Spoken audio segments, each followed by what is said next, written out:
Baiklah, kali ini saya akan menjelaskan materi kimia kelas 11 untuk semester kedua bab pertama, yaitu mengenai larutan asam basa. Nah, hal pertama yang harus kita ketahui dalam larutan asam basa adalah teori asam basa. Ada 3 teori. Yang pertama adalah teori asam basa menurut Arrhenius. Menurut Arrhenius, asam itu adalah zat yang menghasilkan ion hidrogen atau H+ dalam air, sedangkan basa adalah zat yang menghasilkan ion hidroksida atau OH- dalam air. Sebagai contoh, di sini ada HCl. Saya tambahkan dalam air, saya larutkan dalam air, itu akan terion menjadi H3O+ plus Cl-. Nah, di sini karena dia ada ion H3O+ atau H+ ya, penghasil H+ atau H3O+ dalam air, maka HCl ini termasuk ke dalam suatu asam.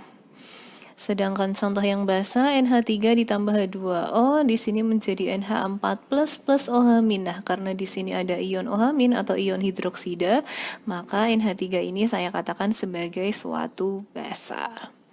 Berikutnya ada teori asam basa Bronsted-Lowry. Menurut Bronsted-Lowry, asam itu adalah donor proton atau H+, sedangkan basa adalah aseptor proton atau H+. Sebagai contoh, di sini ada 2 reaksi ya. Yang pertama ada HCOOH ditambah H2O menjadi HCOO- plus H3O+. Nah, bagaimana cara mengidentifikasi pasangan asam basa konjugasinya? Yang namanya pasangan itu harus mirip, satu dari sebelah kiri panah dan satu dari sebelah kanan panah. Misal di sini saya akan menentukan pasangan yang pertama, HCOOH itu miripnya dengan HCOO-. Nah, artinya nanti HCOOH dan HCOO- itu adalah pasangan asam basa konjugasi. Nah, tapi siapa yang bertindak sebagai asam dan bertindak sebagai basa, kita bisa lihat jumlahannya saja. Jadi kalau di HCOOH itu kan jumlahannya ada 2, 1, 2. Sedangkan di HCOO- itu jumlahannya hanya ada 1. Nah, yang jumlahannya lebih banyak itu nanti akan bertindak sebagai asam dalam suatu pasangan. Sehingga HCOOH akan bertindak sebagai asamnya, sedangkan HCOO- akan bertindak sebagai basa. Kemudian yang berikutnya adalah pasangan yang kedua. Misal ada H2O dan H3O+, berarti dia pasangannya karena dia mirip. Nah, di sini di H2O jumlahnya hanya ada 2, sedangkan di H3O+ jumlahnya ada 3. Karena yang lebih banyak jumlahnya di H3O+, maka H3O+ itu nanti akan bertindak sebagai asamnya, sedangkan H2O itu adalah sebagai basanya. Kemudian contoh yang kedua ada NH3 ditambah H2O menjadi NH4+ plus OH-. Kita akan cari pasangan yang pertama dulu. Di sini pasangan pertama NH3 itu miripnya dengan NH4+, berarti kan dia adalah pasangan asam basa konjugasinya. Nah, yang bertindak sebagai asam dan basa sama seperti tadi, dilihat saja dari jumlahannya. Untuk NH3 kan jumlahannya 3, sedangkan NH4+ itu jumlahannya 4. Karena yang lebih banyak jumlahannya adalah di NH4+, maka NH4+-nya di sini sebagai asam, sedangkan NH3 itu bertindak sebagai basa. Kemudian pasangan yang kedua, di sini H2O-nya dia akan berpasangan dengan OH-. Di H2O jumlahannya ada 2, sedangkan di OH- jumlahannya ada 1. Karena lebih banyak jumlahannya di H2O dalam pasangan kedua ini, maka H2O itu yang akan bertindak sebagai asam, sedangkan OH- akan bertindak sebagai basa konjugasinya. Kemudian kita ke teori yang ketiga, yaitu teori asam basa Lewis. Menurut Lewis, asam itu adalah aseptor pasangan elektron bebas atau PEB, sedangkan basa itu adalah donor pasangan elektron bebas. Dalam suatu teori asam basa Lewis, kita harus menggambar struktur Lewisnya. Jadi di sini sebagai contoh ada H+ dan H2O ya. Nah, kalau H+, H itu kan aslinya dia punya 1 elektron, tapi karena bertanda plus, artinya kan dia kehilangan 1 elektron, berarti sudah tidak ada elektronnya. Sedangkan di H2O, kalau kita gambar strukturnya, dia memiliki ini ya, 2 pasang elektron bebas. Nah, karena di H2O ini atom pusat O-nya dia mempunyai pasangan elektron bebas, maka nanti dia akan mendonorkan atau menyumbangkan satu pasangannya kepada si H plus ini, sehingga karena si H2O itu mendonorkan, berarti dia akan bertindak sebagai basa.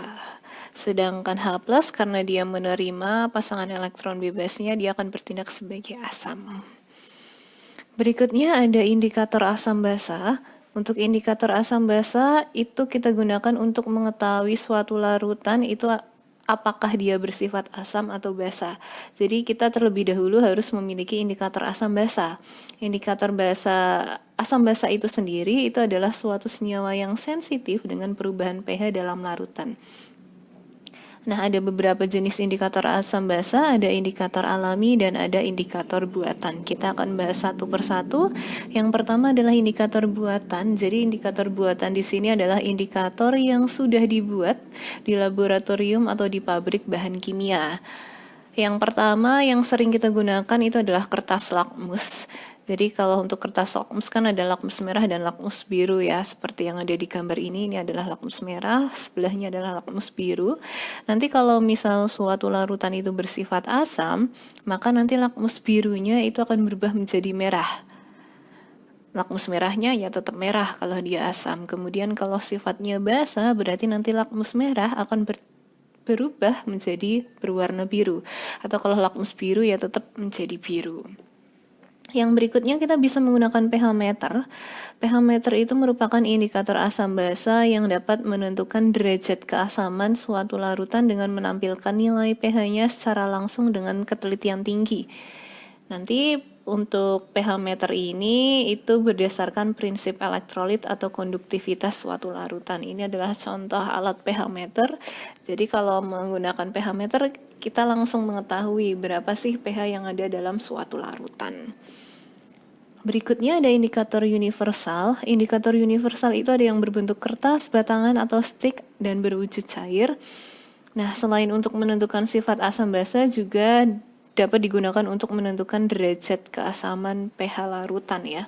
Ini adalah gambar dari indikator universal. Ini sering kita gunakan ya. Nah, selain itu ada juga indikator buatan lainnya, biasanya ada phenolphthalein, PP, metil merah, bromtimol biru, BB, dan sebagainya. Nah, indikator tersebut, jadi indikator-indikator 3 ini nih, itu akan memberikan perubahan warna jika ditambahkan suatu larutan asam atau basa. Kemudian untuk indikator alami itu dapat dibuat dari bagian tanaman yang berwarna, baik itu bagian batang, daun, maupun bunga. Nah, indikator alami yang sering digunakan itu ada bunga sepatu, ada daun kubis ungu, daun bayam merah, kayu secang, kunyit, pacar air, dan lain-lain.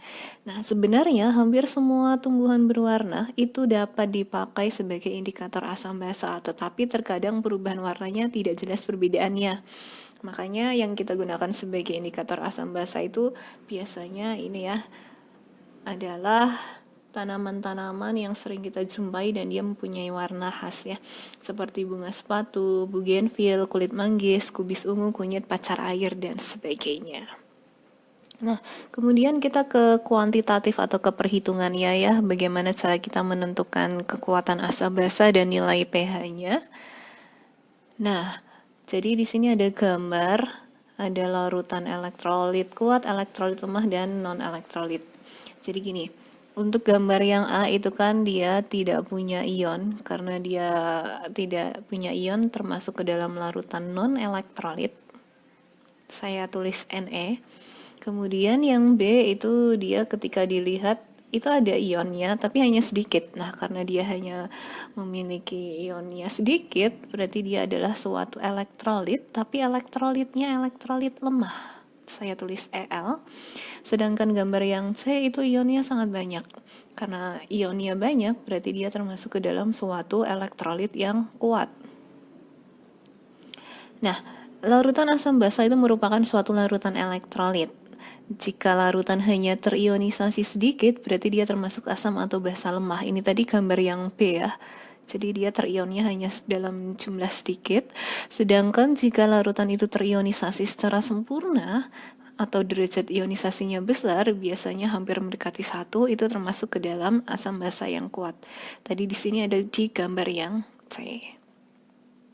Nah, bagaimana hubungan pH larutan dan kekuatan asam basa? Untuk hubungan pH larutan dan kekuatan asam basa, kita nanti akan mengenal 4 jenis ya.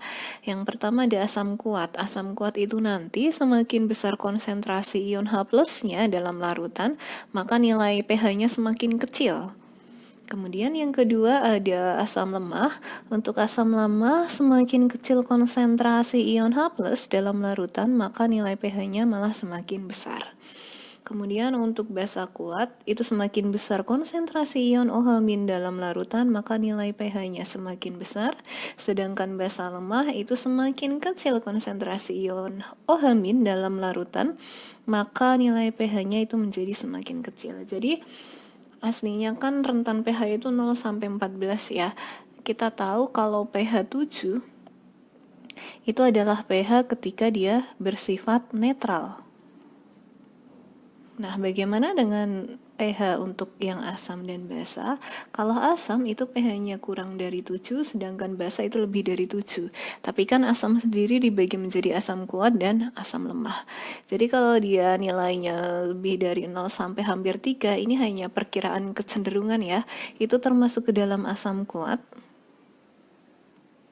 Kemudian ketika 3 lebih sampai hampir 7 lah ya, itu dia termasuk ke dalam asam lemah. Kemudian 7 lebih sampai kira-kira hampir 11, itu dia termasuk ke dalam basa lemah. Sedangkan 11 sampai 14 itu termasuk ke dalam basa kuat. Nah, ini kan sesuai dengan yang saya jelaskan tadi. Asam kuat itu pH-nya semakin kecil malahan, kemudian asam lemah pH-nya semakin besar tapi tetap di bawah 7 ya. Sedangkan basa lemah itu dia pH-nya semakin kecil, dalam artian ini tetap di atas 7, sedangkan basa kuat itu semakin besar, artinya semakin mendekati ke 14. Untuk menentukan pH-nya, untuk asam kuat, itu nanti zat terlarut dalam larutan ini akan mengion seluruhnya, alfanya hampir mendekati 1 atau bisa 1. Nah, senyawa-senyawa yang termasuk ke dalam asam kuat itu yang sering keluar ada 7, HCl, HBr, HI, HNO3, H2SO4, HClO3, dan HClO4. Dimana nanti untuk rumus penentuan pH kita harus menentukan H+ dulu untuk asam. Untuk asam kuat H+ itu rumusnya A dikali Ma, di mana A adalah valensi asam atau jumlah H+-nya, sedangkan Ma adalah molaritas asam. Nanti untuk pH-nya adalah min log H+. Kemudian untuk asam lemah itu nanti zat terlarut dalam larutan ini tidak mengion seluruhnya, jadi alfanya itu lebih dari 0 tapi kurang dari 1. Contohnya aslinya dia yang di luar kuat ini sih. Kuat itu hanya ada ini, nanti di luar yang termasuk kuat berarti dia termasuk ke dalam lemah. Seperti itu saja. Contohnya itu ada CH3COOH, HCN, dan lain-lain. Untuk rumus H+ dalam asam lemah itu rumusnya adalah akar Ka dikali dengan Ma. Nanti pH-nya tetap sama min log H+. Nanti saya akan berikan beberapa contoh untuk soal asam basa ini. Ka itu adalah tetapan ionisasi asam, sedangkan Ma adalah molaritas. Jadi ciri-ciri suatu asam lemah, biasanya nanti di soal itu dia memiliki nilai Ka. Ini ya, tetapan ionisasi asam. Kemudian untuk basa kuat sama dengan asam kuat tadi ya, ini akan terion seluruhnya, alfanya hampir mendekati 1. Nah, yang masuk ke dalam basa kuat itu adalah ini ion dari logam golongan 1A dan 2A ya, tapi yang 1A semua ion logamnya. Sedangkan yang 2A ada kalsium, strontium, barium, radium, dan sebagainya. Nah, untuk mencari pH dari suatu basa itu kan kita mencari OH- terlebih dahulu. Untuk basa kuat, rumus OH- adalah B dikali MB. Nanti kita ke POH dulu kalau basa, di mana POH rumusnya adalah min log OH-. Nah, baru kita mencari pH dengan rumus 14 min POH, di mana B adalah valensi basa atau jumlah OH-, sedangkan MB adalah molaritas basa. Sedangkan untuk basa lemah, contohnya adalah NH3 dan lain sebagainya. Rumus OH- untuk basa lemah itu adalah akar KB dikali dengan MB. Kb-nya adalah tetapan ionisasi basa, nanti pOH-nya menlog OH min dan pH-nya 14 min pOH. Nah, kita akan ke beberapa soal, ada banyak soal latihan untuk larutan asam basa ini. Kita ke soal yang pertama. Di antara larutan di atas yang tergolong basa Arrhenius adalah yang mana? Tadi kan menurut Arrhenius, basa itu dia mengandung OH- ya dalam air. Jadi kita tinggal cek saja senyawa-senyawa yang kalau kita ionkan akan menghasilkan OH-. Cek saja yang dia memiliki OH, MgOH2. Nah, dia punya OH kan? Berarti nanti di sini dia termasuk ke dalam basa. Kemudian NaOH, dia juga punya OH, berarti dia juga basa. Hati-hati, CH3COOH ini itu dia kalau saya ionkan aslinya akan menjadi CH3COO- ditambah dengan H+. Nah, artinya di dalam larutan CH3COOH ini kan dia punya H+. Kalau punya H+, berarti CH3COOH ini termasuk ke dalam suatu asam. Sedangkan HCl dia punya H ya, H+ nanti berarti dia asam juga. HF dia punya H, berarti dia juga asam. Sehingga yang tergolong basa Arrhenius yang nomor 1 dan nomor 2. Nomor 1 jawabannya adalah yang A. Kemudian nomor 2, reaksi asam basa berikut NH3 ditambah H2O menjadi NH4+ plus OH-. Pertanyaannya yang merupakan pasangan asam basa konjugasi adalah yang mana? Saya pernah bilang tadi ya, yang namanya pasangan itu harus mirip. Nah, mirip itu nanti satu berasal dari kiri panah, yang satu akan berasal dari kanan panah. Biasanya ada dua pasang ini nanti. Yang pertama misal NH3, dia miripnya dengan siapa? Yang sebelah kanan panah dia miripnya dengan NH4+. Berarti pasangan asam basa konjugasi yang pertama adalah NH3 dan NH4+. Adakah pilihan NH3 dan NH4+? Tidak ada ya. Oke, berarti kita cari pasangan satunya. Pasangan satunya berarti di sini jelas H2O dengan OH-. Nah, ada pilihan H2O dan OH- yaitu pilihan yang B. Jadi seperti itu cara mencari pasangan asam basa. Kemudian soal nomor 3, diketahui 2 jenis larutan diuji dengan 4 jenis indikator dengan hasil sebagai berikut. Ada indikator metil merah, metil jingga, bromthymol blue, dan phenolphthalein. Nilai pH dari larutan 1 dan larutan 2 berturut-turut adalah yang mana? Oke, untuk soal trayek pH seperti ini, kita akan cek masing-masing pH. Misal saya akan mengecek larutan pertama dulu. Nah, kita harus gambar garis bilangan, di mana di garis ini itu akan kita masukkan angka-angka yang ada di sini urut dari yang paling kecil ke yang paling besar. Di sini yang paling kecil ada 3,1. Kita gambar saja 3,1. Kemudian ada 4,2. 4,2. Yang berikutnya ada 4,4. Oke, 4,4. Berikutnya lagi ada 6 ya. Oke, 6. Terus ada 6,3.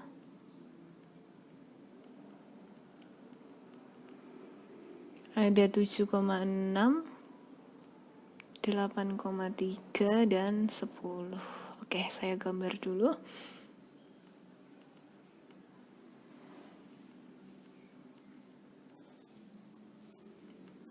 Yang terakhir adalah 10. Nah, kita akan cek larutan pertama. Nah, di sini larutan pertama menggunakan metil merah warnanya jingga. Nah, sedangkan di trayek warna di sini kan warnanya hanya ada merah dan kuning. Tapi kita tahu jingga itu kan campuran antara merah dan kuning. Berarti nanti daerah pertama untuk metil merah larutan pertama itu antara 4,2 sampai 6,3. Karena dia di tengah-tengah ya, si jingga itu 4,2 sampai 6,3. Kemudian menggunakan metil jingga warnanya kuning. Nah, kuning itu kan ada di sisi kanan. Di sisi kanan di sini angkanya 4,4, berarti nanti 4,4 ke kanan. Yang ketiga menggunakan bromtimol biru, warnanya kuning juga. Nah, kuning di sini ada di sisi kiri. Sisi kiri di sini angkanya 6, berarti 6 ke kiri.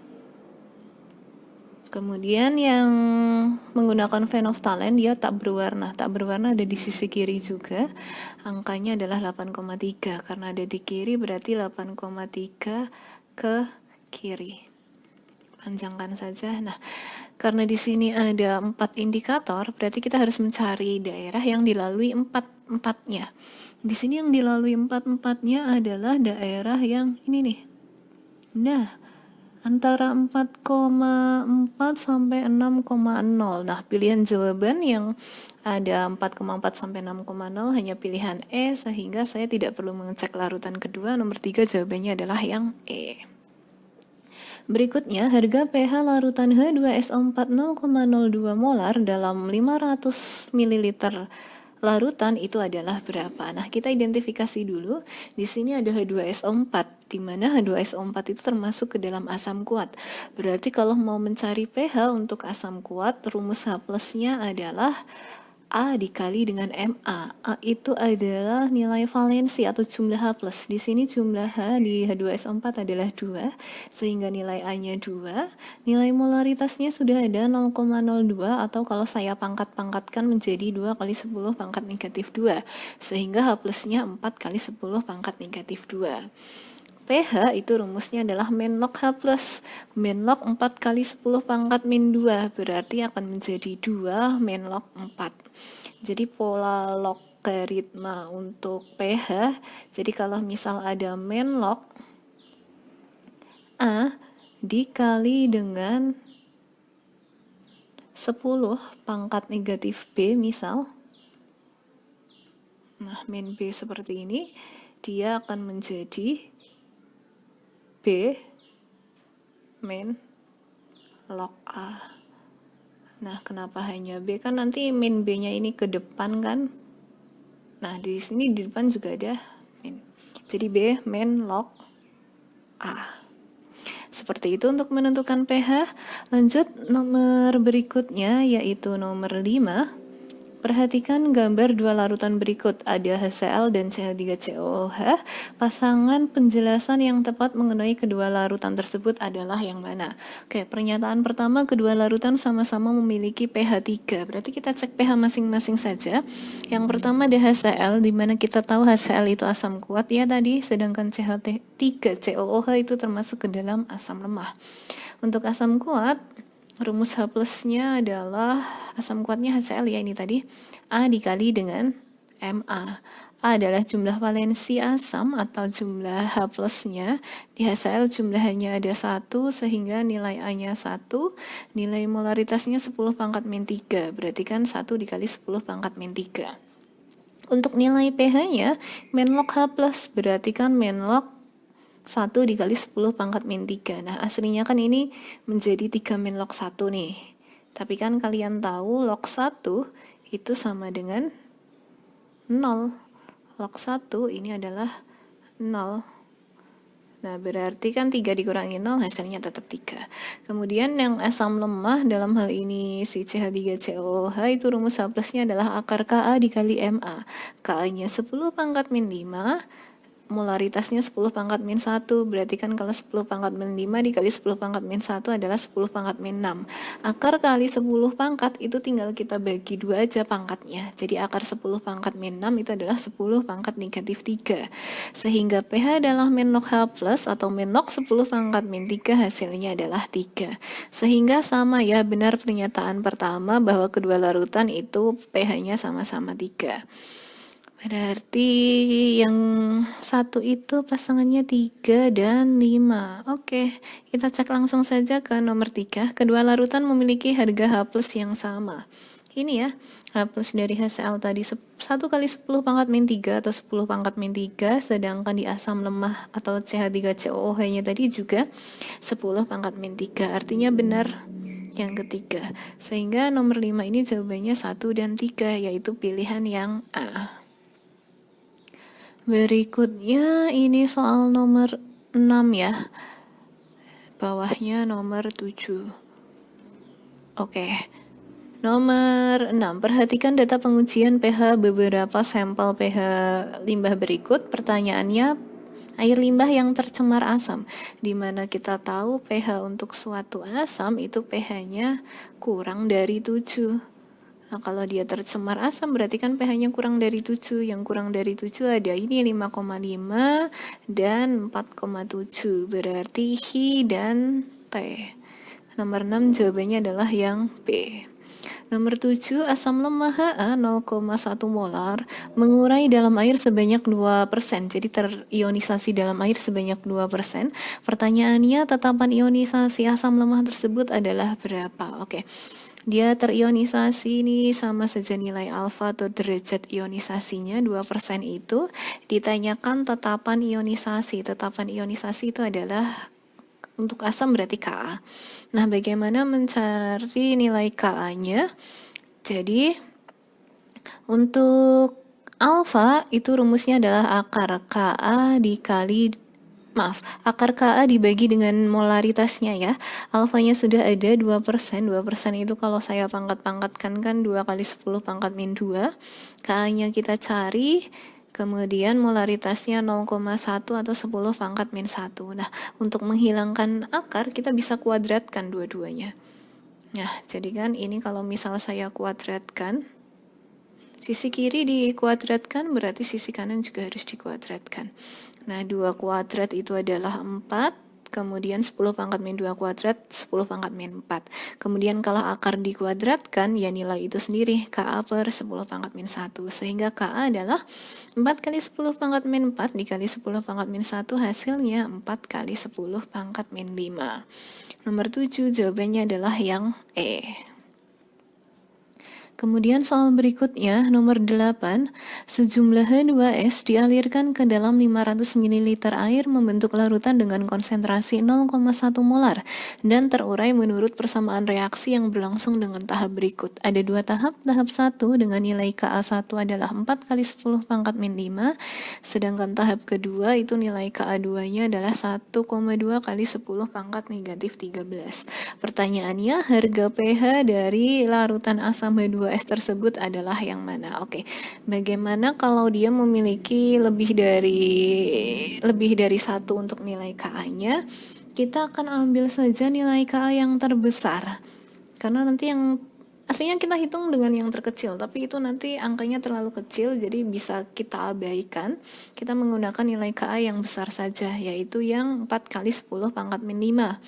Karena tadi di sini H2S itu adalah suatu asam lemah ya, Al. Untuk mencari H+, berarti kan rumusnya akar Ka dikali Ma. Ka-nya kita menggunakan 4 kali 10 pangkat min 5, molaritasnya 0,1 atau 10 pangkat min 1. Sehingga akar 4 kali 10 pangkat min 6 itu ketemunya 2 kali 10 pangkat min 3. Nah, pH itu adalah min log H+, berarti min log 2 kali 10 pangkat min 3. Hasilnya adalah 3 min log 2. Sehingga nomor 8 jawabannya adalah yang E. Kemudian nomor 9, ke dalam 100 ml Aquades dimasukkan padatan CaOH2 dengan MR74 sebanyak 0,37 gram, di mana penambahan volume CaOH2 itu dapat diabaikan lalu diaduk hingga larut sempurna. Pertanyaannya, harga pH larutan CaOH2 tersebut adalah berapa? Nah, di sini ada CaOH2, di mana CaOH2 itu termasuk ke dalam basa kuat. Sehingga karena CaOH2 termasuk ke dalam basa kuat, berarti rumus OH- dari basa kuat adalah B dikali MB, di mana B itu adalah valensi basanya ya, atau jumlah OH- di dalam senyawanya. Di sini jumlah OH-nya ada 2, tapi kan molaritasnya belum ada. Nah, kita tahu untuk mencari molaritas, kalau diketahui massa seperti ini, rumusnya adalah massa per MR dikali 1000 dalam dibagi volume dalam satuan mili. Masanya 0,37, MR-nya 74, kemudian volumenya adalah 100 mili. Nah, kita terapkan ini ya di rumus 0,37 dikali 1000 dibagi 74 kali 100 ini. Ini bisa kita coret-coret seperti ini, berarti hasilnya 5 kali 10 pangkat min 2. Sehingga 2 dikali 5 kali 10 pangkat min 2 adalah 10 kali 10 pangkat min 2, atau kalau kita rubah menjadi 1 kali 10 pangkat min 1.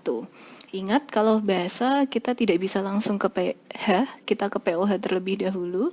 POH adalah min log OH min, berarti min log 1 kali 10 pangkat min 1 adalah 1 min log 1.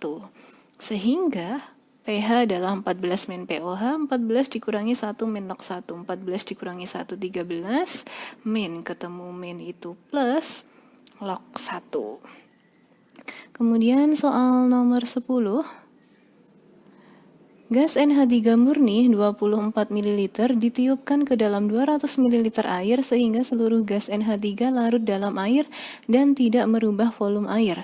Tekanan gas semula adalah 76 cm Hg dengan suhu 27 derajat Celcius. Jika tetapan gas ideal adalah 0,08 liter atm per mol Kelvin dengan nilai Kb 10 pangkat negatif 5 dan log 2 itu adalah 0,3, maka POH larutan NH3 adalah berapa? Di sini yang ditanyakan adalah POH-nya saja. Nah, di mana di soal ini tadi diketahui ada kata kunci yaitu gas ideal. Kalau ada kata-kata gas ideal, kita akan menggunakan rumus PV-nRT, di mana N di sini adalah nilai molnya ya. Nah, dia adalah nilai mol. P adalah tekanan. Tekanannya di sini ada 76 cm Hg. Kita akan rubah dia ke ATM dulu ya. Nah, di mana 76 Hg itu adalah 1 ATM. Kemudian suhu ini kita harus rubah ke dalam Kelvin. Berarti kita tambah dengan 273 adalah 300 Kelvin. Oke, kita masukkan saja. P-nya adalah 1, volumenya harus dalam liter, kita rubah ini ke dalam liter, berarti menjadi 0,024, molnya kita cari, agar kita nanti bisa mencari POH-nya, dikali R-nya 0,08 dan suhunya 300, sehingga N atau mol itu adalah 24 per 0,024, hasilnya adalah 10 pangkat negatif 3. Nah, kita akan mencari OH min. OH min itu kan rumusnya adalah akar Kb dikali Mb untuk basa lemah. Karena NH3 di sini termasuk ke dalam basa lemah tadi. Atau karena dia punya nilai Kb berarti dia jelas basa lemah. Nah, di sini kan molaritasnya belum ada ya. Berarti kan kita harus mencari molaritas basa atau molaritas NH3-nya dulu. Di mana molaritas kalau kita sudah mengetahui nilai mol, itu rumusnya adalah mol dibagi volume dalam satuan liter. Molnya tadi ketemu 10 pangkat negatif 3, volumenya nah, ini kan kita tiupkan dalam air, jadi kita pakai yang 200 ml, kalau kita rubah ke liter menjadi 0,25, berarti 10 pangkat min 3 dibagi 0,25 hasilnya adalah 4 kali 10 pangkat min 3. Sehingga akar dari 10 pangkat min 5 dikali 4 kali 10 pangkat min 3 yaitu akar 4 kali 10 pangkat min 8. Akar 42, akar 10 pangkat min 8 adalah 10 pangkat negatif 4. Ditanyakan POH, POH adalah min log OH min, berarti min log 2 kali 10 pangkat min 4, hasilnya adalah 4 min log 2, dimana tadi di soal diketahui log 2 itu 0,3, berarti 4 dikurangi 0,3, hasilnya adalah 3,7. Nomor 10, jawabannya adalah pilihan yang E. Oke, cukup sekian untuk pembahasan dari larutan asam basa, baik dari teori asam basa, kekuatannya, kemudian indikator asam basa, dan penentuan pH. Jika ada yang mau ditanyakan, silahkan ditanyakan. See you!